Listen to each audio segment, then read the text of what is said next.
Pachamama te esperaría por los caminos del incapaz. Sigue sus huellas sin descansar. Equador, terra de vulcões. Dueño del tiempo, hermano del sol, labras la tierra con tu sudor. Surges erguido del Yaquiñal, tu poncho al viento se agita. É uma terra não somente coberta pela névoa, mas também cercada pela mitologia e povoada por animais de reputação legendária.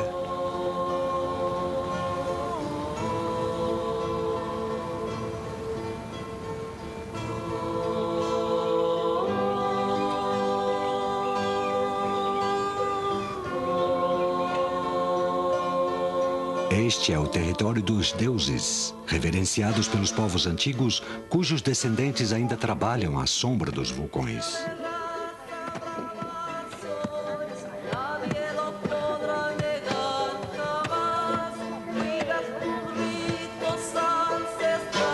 Os vulcões, mais de 30 deles, dominam esta paisagem. Estendendo-se a ambos os lados do Equador, suas cabeças despontam entre as florestas tropicais das terras baixas. Alguns são tão altos que seus picos estão sempre cobertos pela neve e pelo gelo.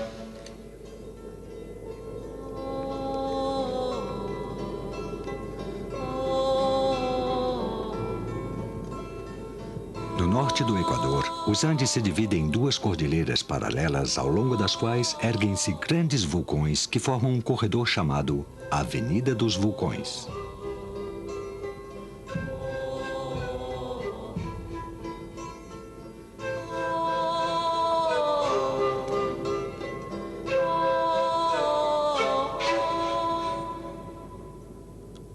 Os picos gelados dos vulcões elevam-se acima das nuvens que sustentam a floresta. Esta cobre as encostas mais baixas com uma vegetação luxuriante, formando a moradia preferida das criaturas mais singulares da América do Sul.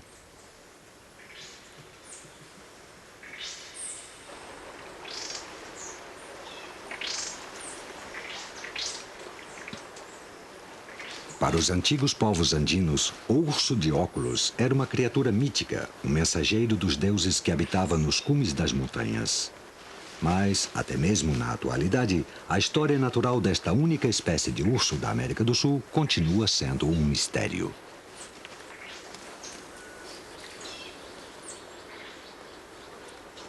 A emaranhada vegetação destas encostas acolhe a uma das comunidades de pássaros mais ricas do mundo. O beija-flor sonagel, de cor púrpura, é apenas uma das 120 espécies de beija-flores que habitam o Equador.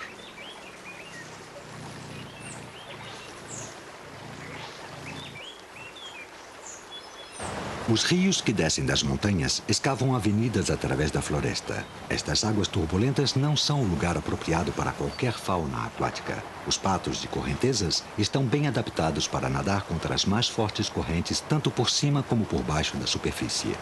Estes patos especializados passam suas vidas ao longo de uma pequena extensão do rio, de cerca de 1 ou 2 quilômetros.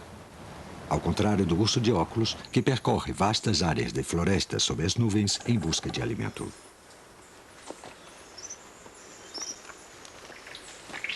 Este filhote de 10 meses já é capaz de subir pelas árvores e aprende a selecionar as frutas que pode comer.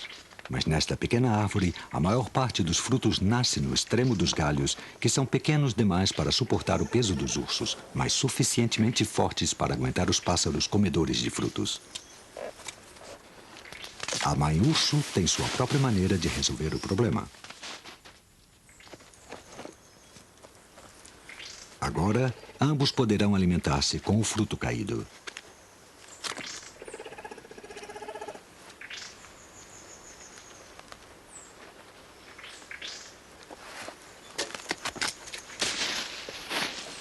Este comportamento parece prejudicial à árvore, mas como os ursos se alimentam de uma ampla variedade de árvores, esta terá a oportunidade de recuperar-se.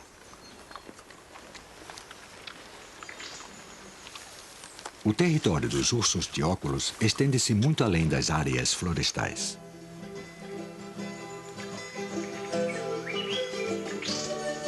Aqui, sobre o platô andino, a cerca de 3.000 metros, as árvores capitularam ante o rigor da altitude e, em seu lugar, crescem bromeliáceas gigantes conhecidas como puyas.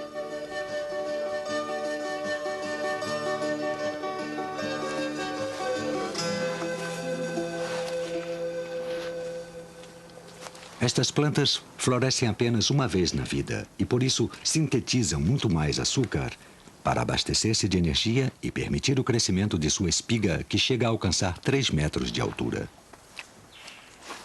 A concentração de açúcar faz com que as suas flores em desenvolvimento sejam irresistíveis para o paladar do urso.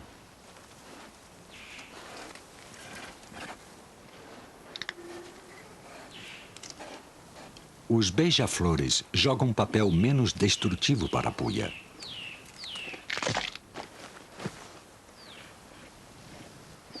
O raio de sol brilhante fecunda com pólen as flores que escapam à atenção do urso.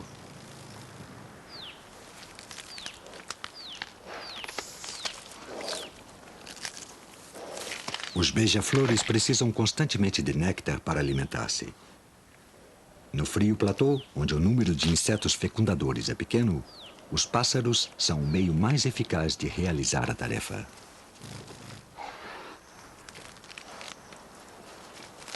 As flores polinizadas produzirão sementes em breve, o que assegura um contínuo abastecimento para pássaros e ursos, embora não com este. Estes altos platôs são o habitat de outro animal de mítica reputação.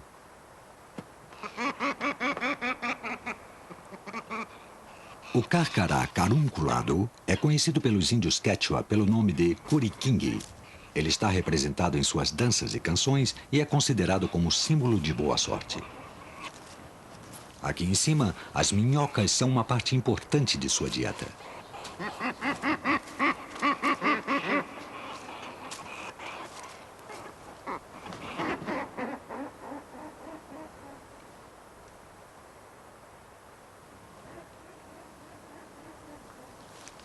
O deslocamento extensivo do urso de óculos pode ser o responsável por seu papel legendário como mensageiro dos deuses. Seu território abrange desde as cálidas selvas dos contrafortes andinos até os altos platôs, quase na zona das neves eternas. Aqui é o reino do condor andino, o maior pássaro voador da América do Sul.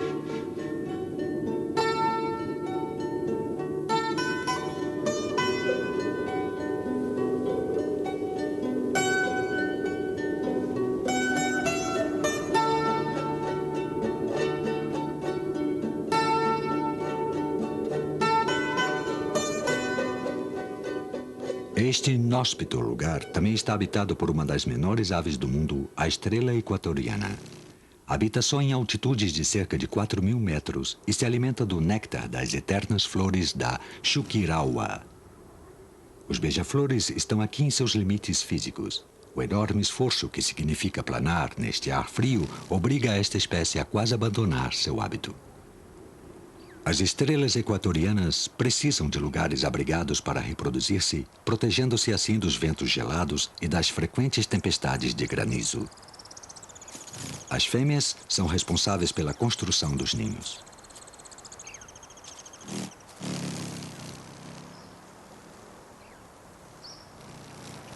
Os ninhos são grandes, bem isolados com musgo, cabeças macias de sementes e penas. Esta cavidade pouco profunda é ideal para ninhar, mas estes lugares são escassos e este, em particular, será compartilhado por 6 ou 7 fêmeas. A construção do ninho é uma tarefa lenta, porque as fêmeas têm que realizar frequentes paradas para alimentar-se e recobrar assim as energias. Enquanto algumas trabalham muito para construir seus próprios ninhos, outras conservam suas energias. Durante a ausência da dona deste ninho, uma vizinha aproveita para roubar o seu conteúdo.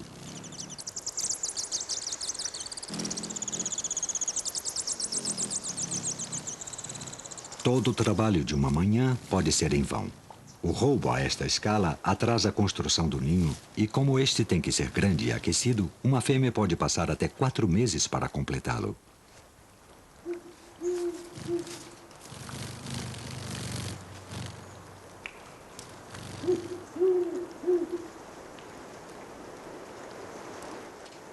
coruja grande não tem problemas como este.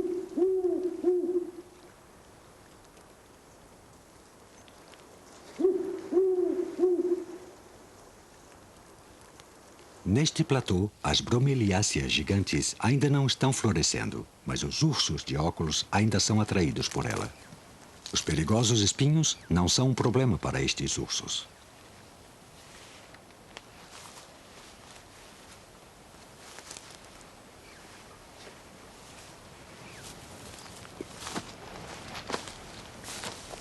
Mas há outro mamífero contra quem estas defesas são totalmente eficazes.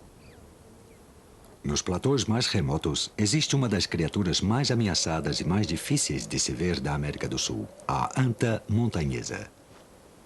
Este animal é menor que seu correspondente das planícies e sua pele grossa, que o protege contra as neves da montanha, é responsável por seu outro nome, anta lanuda.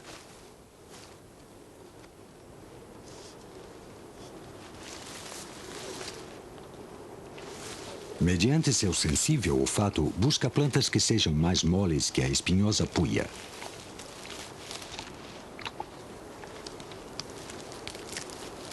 Infelizmente, como algumas partes da anta são consideradas de valor medicinal, muitas morrem nas mãos dos caçadores.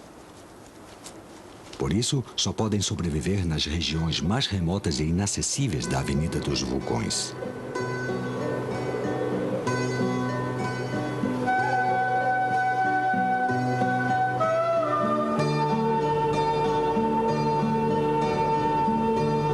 Os picos nevados, o platô se estende sobre um território esculpido pelas geleiras, desgastado pelos ventos e pela água.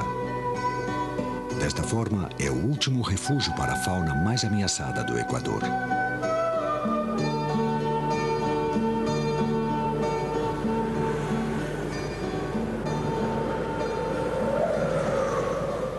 Os remotos lagos, alguns situados nos restos antigos de crateras vulcânicas, são com frequência um foco de grande atividade.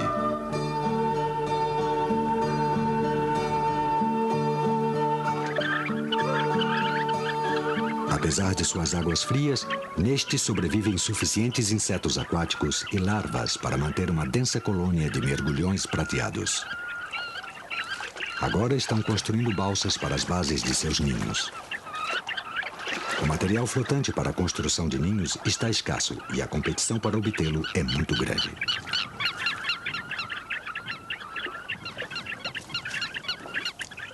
Todos os casais devem defender seus ninhos dos vizinhos invasores que tratam de roubar-lhes. Se roubam demasiado material, o ninho afunda. O ninho flutuante forma uma plataforma para acasalamento e também mantém os ovos acima da linha de água. A vegetação pútrida também gera calor e ajuda a manter os ovos aquecidos.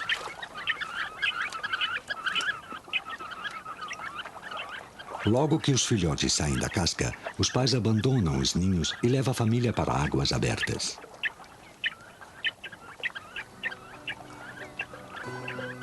Próximo ao ponto mais alto do Equador, o clima condiciona o tipo de vegetação.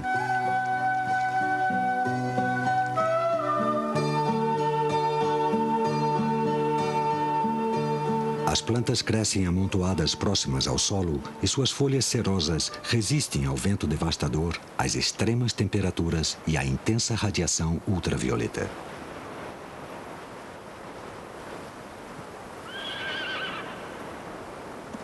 No entanto, a vegetação é facilmente danificada pelas ovelhas e pelo gado, estranhos introduzidos ao platô. Em grande parte, estes substituíram as lhamas e alpacas, espécies pouco daninhas para as plantas autóctones. A agricultura também ocupa há muito tempo grandes áreas do platô. O vale fértil que existe na Avenida dos Vulcões tem sido ativamente cultivado há milhares de anos.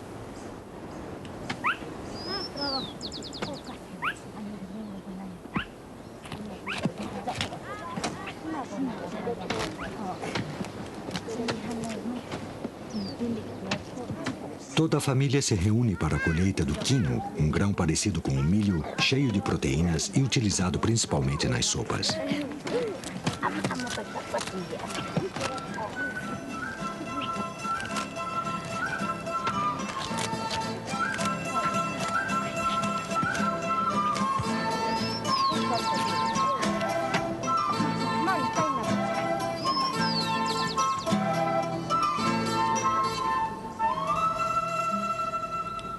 Embora na atualidade as pessoas que vivem nos vales cultivados raramente veem os condores andinos, este animal continua sendo um símbolo de poder e virilidade masculinos.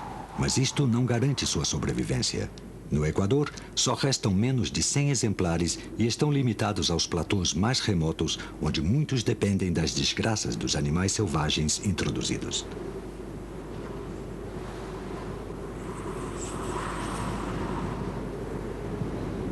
O condor se reproduz lentamente e necessita 8 anos para alcançar a idade adulta e desenvolver a chamativa plumagem negra e branca.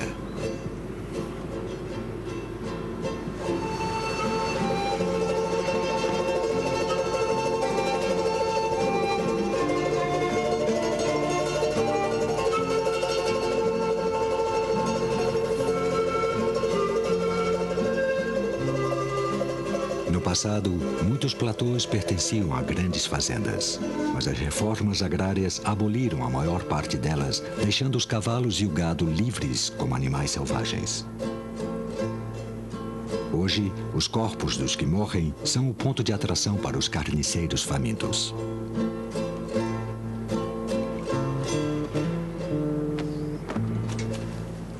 Um cavalo morto atrai a outros carniceiros antes da chegada do condor. Os carcarás têm crias para alimentar e o cadáver é uma possível fonte de alimento para vários dias. Mas nem eles, nem o gavião vermelho podem se alimentar até que a dura pele seja rasgada.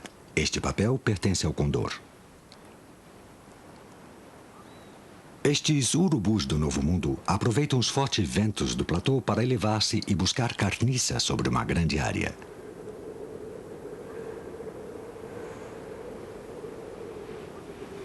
Não possuem grande olfato, mas localizam os cadáveres graças à sua excelente visão.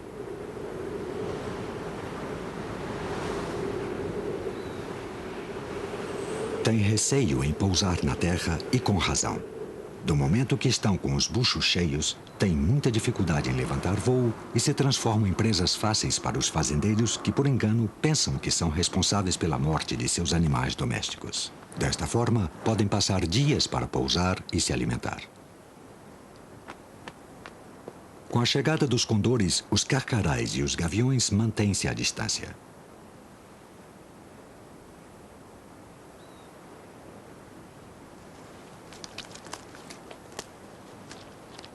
Até mesmo os condores jovens têm que esperar até que os adultos tenham saciado a fome.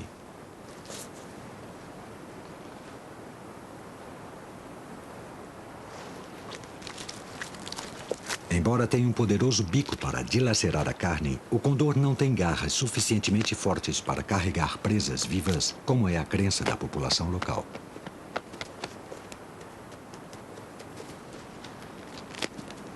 O condor se retira diante da presença da raposa do platô.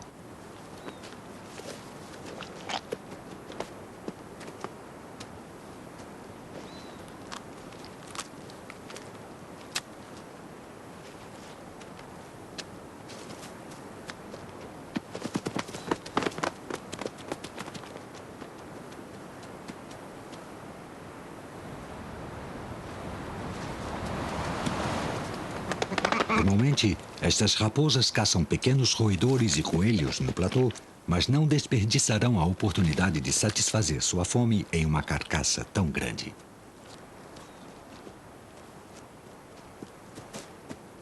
Uma porção de fígado é suficiente por enquanto, mas a raposa, como o condor, arde para comer mais.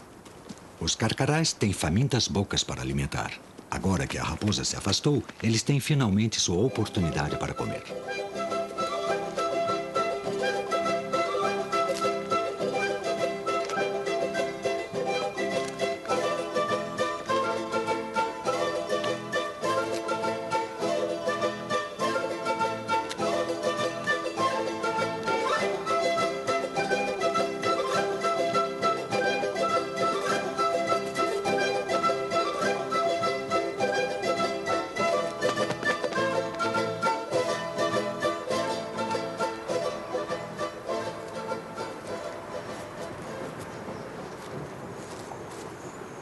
Um dos filhotes de carcará foi empurrado para fora do ninho e ficou preso entre os galhos, sem ter as forças necessárias para voltar ao ninho.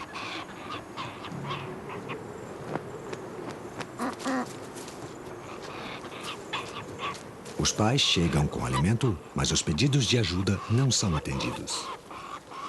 Embora a situação seja desesperada, os pais ignoram sua situação. Por instinto, eles só reconhecem o seu filhote quando este se encontra dentro do ninho. Uma descoberta interessante de como funciona o cérebro de uma ave.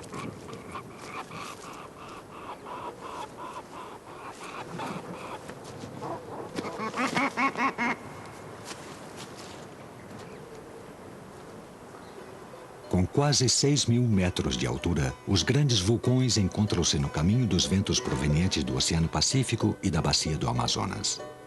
O ar carregado de umidade se condensa em forma de nuvens.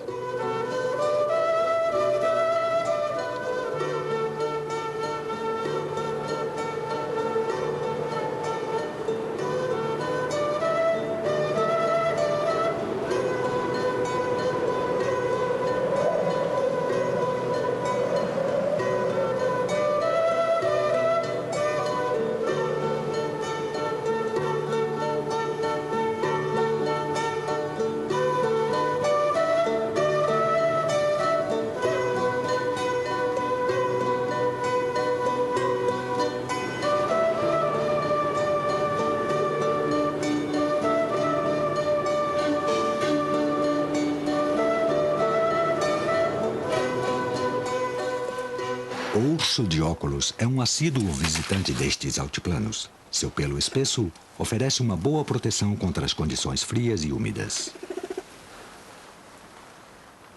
Habitualmente solitários, os machos e as fêmeas juntam-se no período de acasalamento.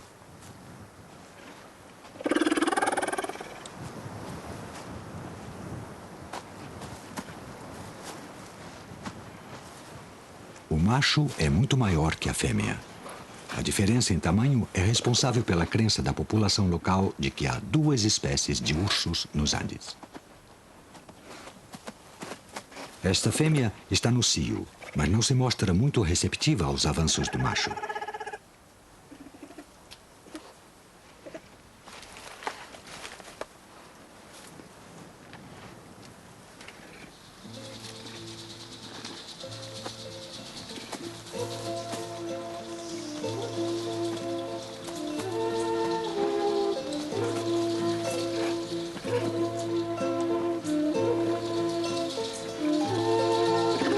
Estes picos nevados inspiraram muitas crenças antigas. Os ameríndios lhes dotaram de gênero e personalidade, e muitos de seus cumes são suficientemente imponentes para ser a morada de seus deuses.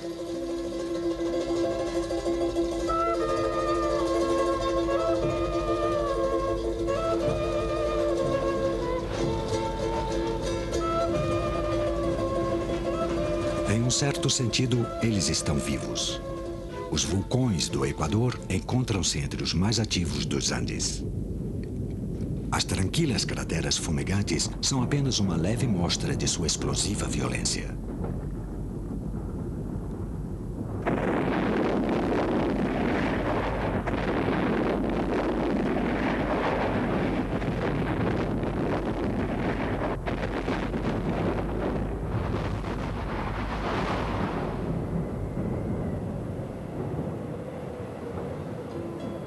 O Monte Chimborazo é o mais alto do Equador.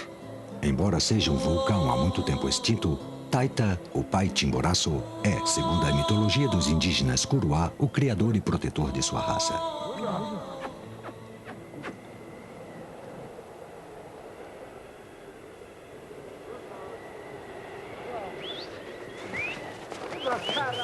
Criada nos platôs mais altos do Chimborazo, esta gente resistente é capaz de enfrentar o frio sem nenhuma roupa especial. Seu propósito, ao visitar este lugar, é recolher gelo.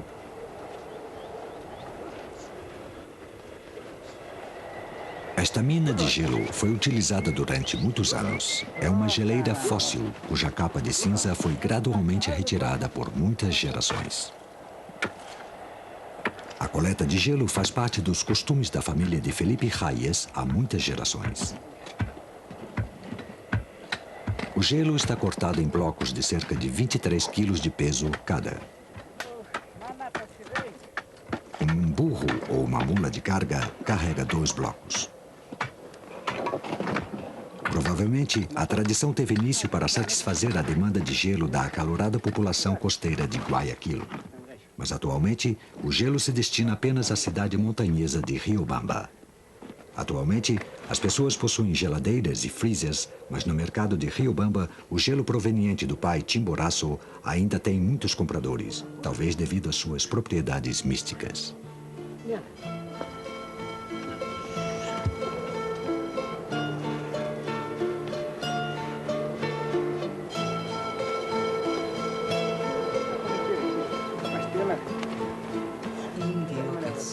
Depois de um duro dia de trabalho, Felipe e seus amigos voltam para seu povoado, deixando a região dos deuses dos Andes para as alongadas sombras de poeira.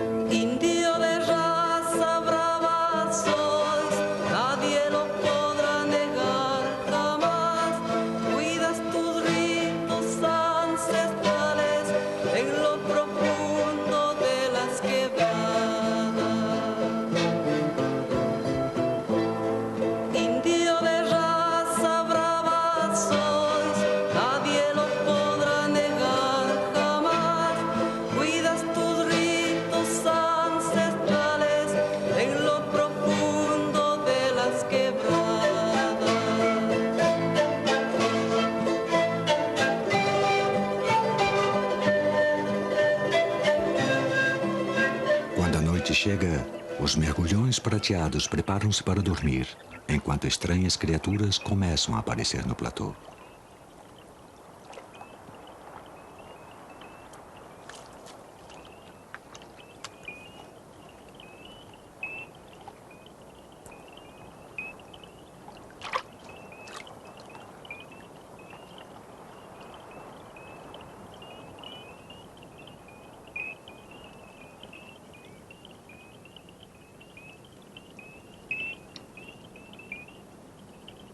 O Peripatus é uma criatura misteriosa. Antigamente pensava-se que era uma espécie de molusco, mas hoje se considera parte minhoca e parte inseto. É verdade que tem um corpo mole como as minhocas, mas suas pequenas patas, cada uma possuindo um par de unhas quitinosas, traz seu vínculo com os artrópodos, um grupo que inclui crustáceos e insetos.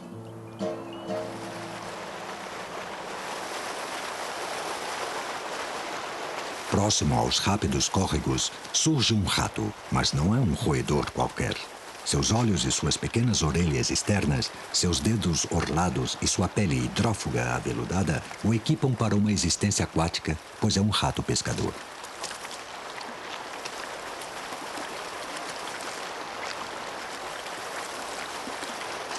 Nas proximidades, esconde-se uma das rãs mais singulares do mundo, a Gasteroteca, ou rã marsupial. Deposita suas crias em lagoas pouco profundas.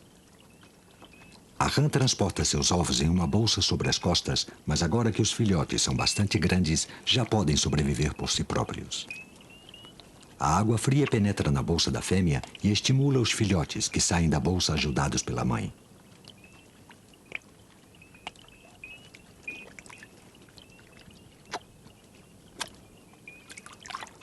Aqui, nas pequenas lagoas, os filhotes de rã já bastante crescidos estão relativamente a salvo, mas os peixes que dormem junto ao córrego estão em perigo. O rato pescador pode localizá-los graças a seus bigodes, uns pelos longos que podem detectar a menor vibração na água. O rato pescador ataca. Para seu tamanho, é um tenaz assassino, mas o peixe é tão grande quanto ele.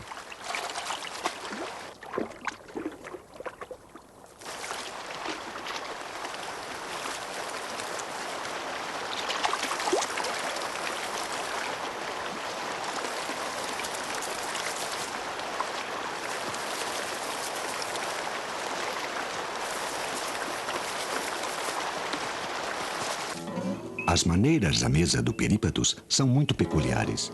Uma barata foi imobilizada mediante um jato de um potente líquido aderente produzido pelos rins do Peripatus. Usando suas pontiagudas mandíbulas, o Peripatus morde repetidamente e arranca um pedaço mole do corpo de sua vítima, injetando-lhe uma potente saliva que mata a barata e transforma sua carne em uma sopa facilmente digestiva.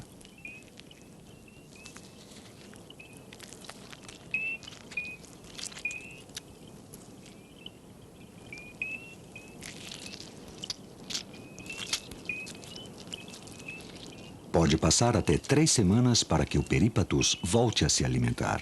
Enquanto isto, reporá sua carga de líquido aderente, preparando-se para a próxima presa.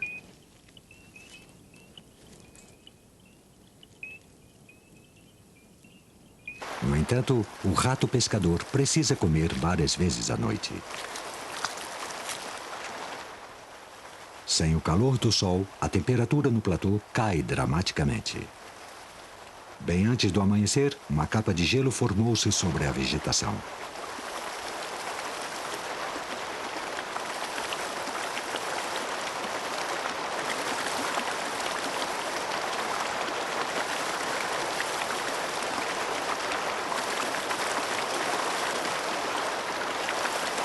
Na gelada noite do platô, é fundamental manter-se seco.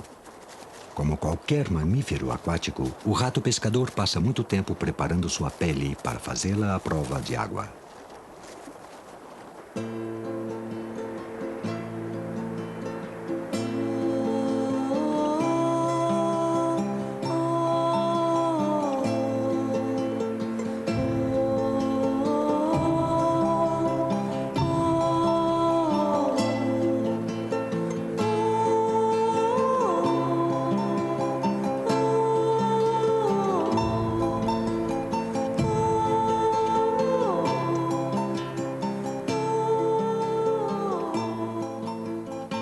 Começa a amanhecer, ele não se aventura mais fora de seu esconderijo.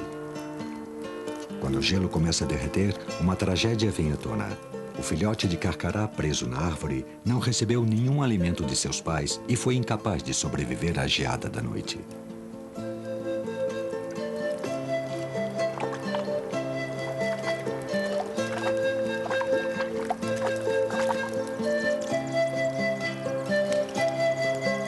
Os pássaros estrela equatorianos passaram as horas de escuridão em um estado de torpor quando seu ritmo cardíaco se reduz 20 vezes com relação ao dia. Esta é a única maneira que tem para conservar a energia suficiente para passar a noite. Agora, se aquecem à medida que o sol esquenta as paredes de sua cavidade.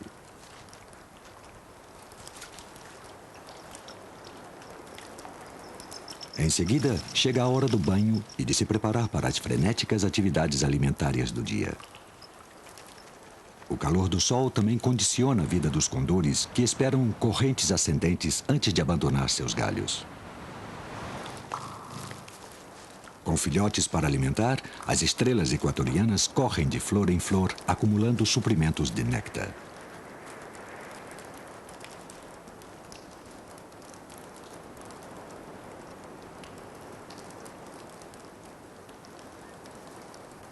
As perspectivas para o filhote de carcará sobrevivente são agora melhores, pois recebe uma atenção total de seus pais. Os adultos estão caçando lagartos que se aquecem ao sol.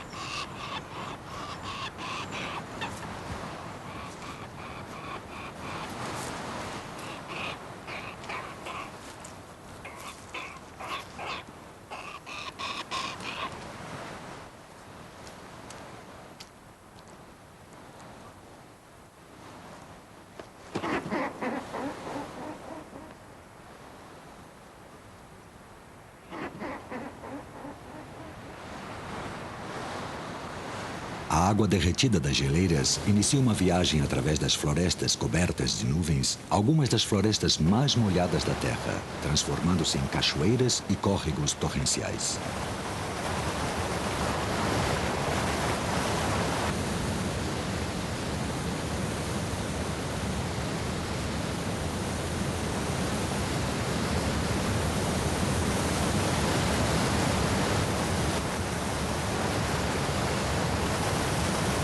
A enorme força destes rios transporta constantemente a terra úmida dos Andes e seus nutrientes vitais para as florestas tropicais mais baixas.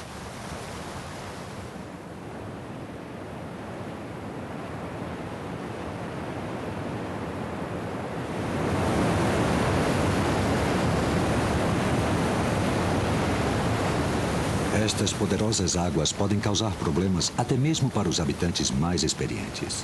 Os patos de correnteza têm agora 2 crias para cuidar, mas a atenção dos pais se desvia momentaneamente por causa de um pequeno siluro que a mãe pescou.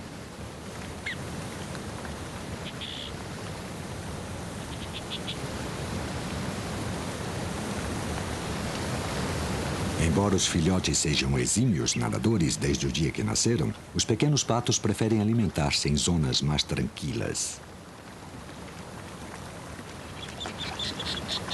Como os adultos, estes têm bicos estreitos e flexíveis que lhes permitem pegar insetos e crustáceos nas gretas submergidas.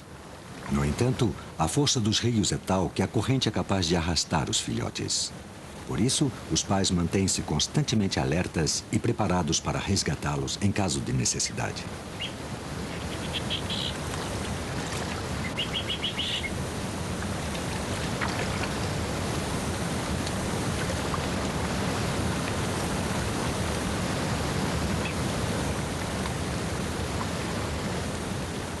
O que ela pode fazer é guiar o pequeno pato pelo caminho mais seguro através da corrente e pô-lo a salvo junto ao resto da família.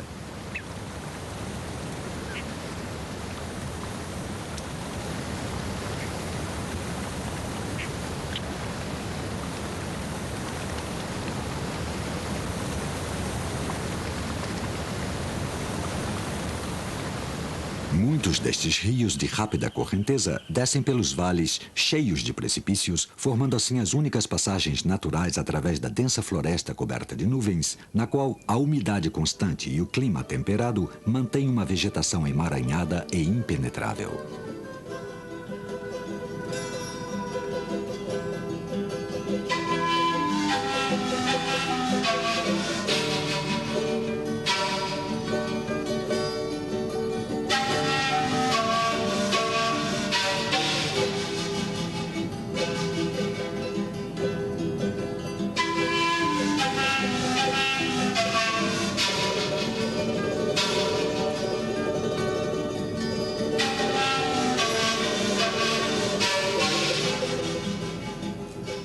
As árvores estão carregadas de plantas epífitas. Não são parasitas, mas crescem com a umidade e os nutrientes retirados da úmida atmosfera e dos troncos gotejantes. Mesmo diante de tal variedade rica de vegetação, o urso de óculos escolhe alimentar-se de bromeliáceas, que representa metade da sua dieta. Suas folhas são tão duras e indigestas que só são comidas por um pequeno número de animais, mas o urso de óculos é um especialista na matéria. O filhote tem 4 meses. Brincalhão e travesso, explora a floresta que o verá crescer e eventualmente terá que sobreviver sozinho.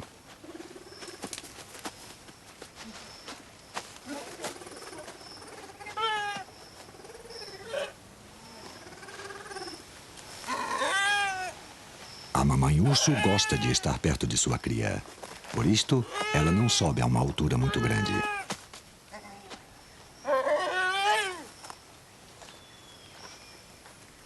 Afinal de contas, há muitas plantas suculentas próximas ao solo. As partes brancas das folhas que estão no centro da bromeliácea são as preferidas dos ursos.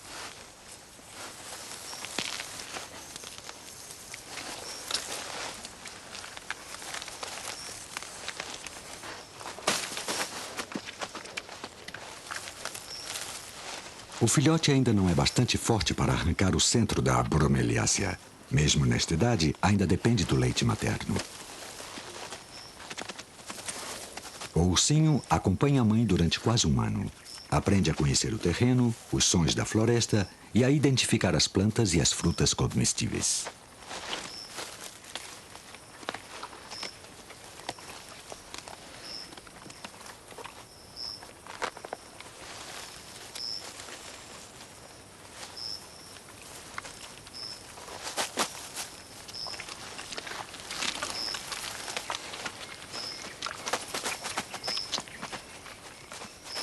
A cria observa a mãe de perto, mas nas árvores úmidas e resvaladiças, nem mesmo ela pode dar um bom exemplo.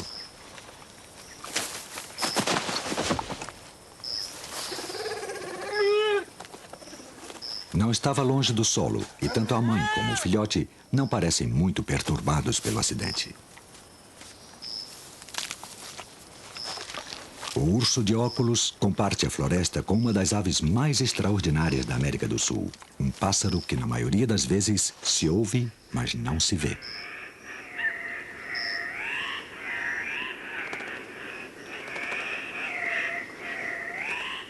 Durante todo o ano, os machos se reúnem em zonas tradicionais de cortejo. Cada um ocupa seu próprio lugar, que deve estar limpo de folhas para que possa ser visto mesmo nesta emaranhada vegetação. Os machos formam o que se conhece como leques e começam a se exibir para atrair as fêmeas.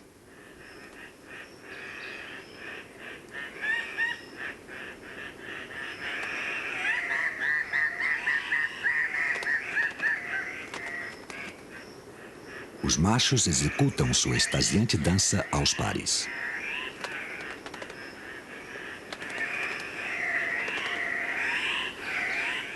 A chegada de uma fêmea causa uma grande agitação entre os machos. Esta é de cor marrom cinza, o que a protegerá nos úmidos lugares sombreados onde fará seu ninho. Os machos podem se permitir serem mais chamativos, já que não participam da criação dos filhotes.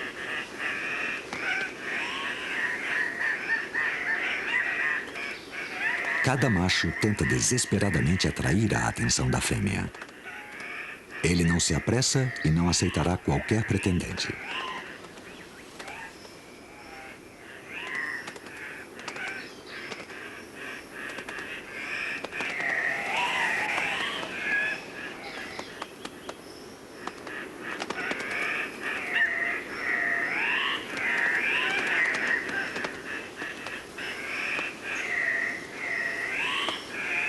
Até 14 machos podem chegar a competir pelo favor das fêmeas, mas um só dentre eles monopoliza a maioria dos acasalamentos.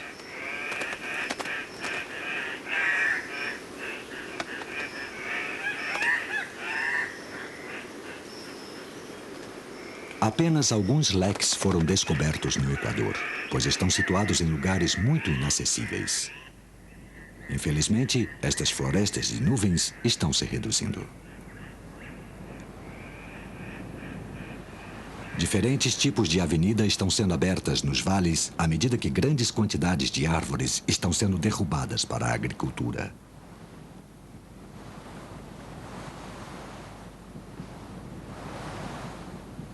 O milho é um dos mais antigos tipos de cultivo dos Andes e é muito apreciado. Durante milhares de anos foi a dieta básica, especialmente para os pobres. Para o urso de óculos, uma espiga de milho é um irresistível presente dos deuses. Mas é arriscado roubar comida alheia.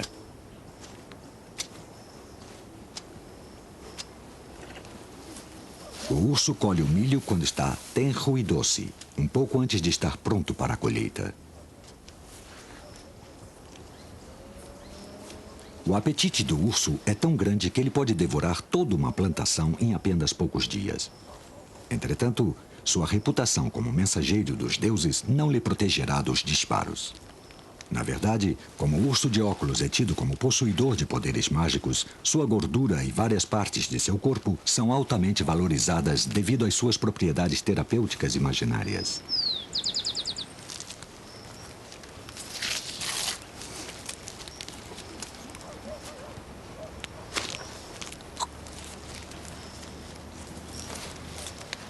Um pássaro carpinteiro carmesim é outro visitante da floresta que encontrou uma nova fonte de alimento.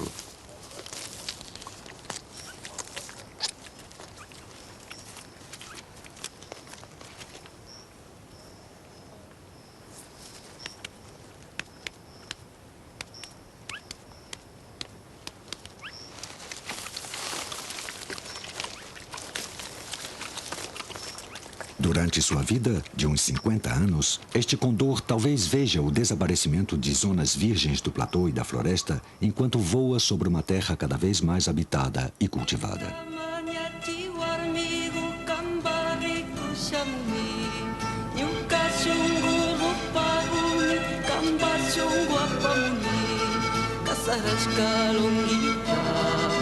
Villa Sirije, Ukawarmi, Warmi, Ali, Ali, Causa Shu.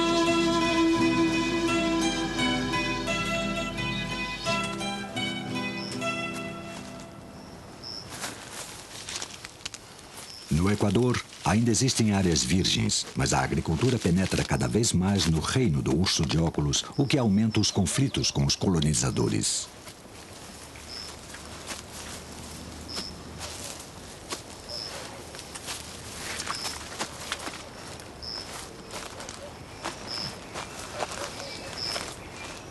Quando este ursinho abandonar sua mãe, precisará estabelecer seu próprio território.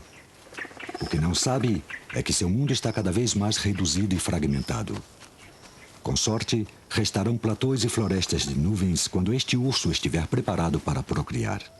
A grande altitude das montanhas e sua proximidade do Equador fazem da Avenida dos Vulcões uma combinação única. Só se conservarem as áreas naturais que ficam no Equador, as montanhas continuarão sendo a morada não para os deuses, mas para uma comunidade muito especial de animais e plantas, da qual ainda temos muito que aprender.